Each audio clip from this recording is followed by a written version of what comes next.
Welcome to the Slop Farm. Enjoy the video. You begin with two essentials: admin permissions and API access. Once confirmed, open Setup and search Connected Apps. Click New Connected App to start.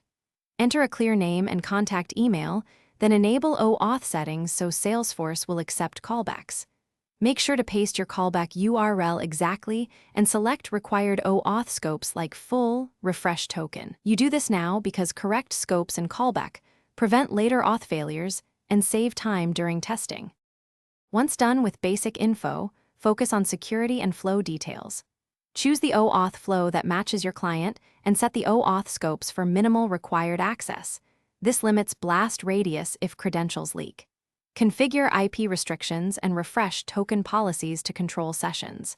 Save to generate the consumer key and secret and copy them to a secure store or environment variables. These steps ensure secure tokens, predictable session behavior, and easier automation when you exchange the auth. You now test the complete flow. Open the authorization URL, sign in, and capture the auth code to exchange for tokens. Use the access token in a simple API call to confirm scopes and responses. Automate this check in a script so you can redeploy confidently. Finally, deploy by sharing the consumer key and configured callback with your app.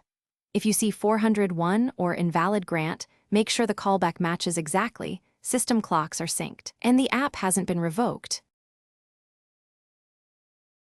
Thanks for watching. Consider subscribing if we helped you today.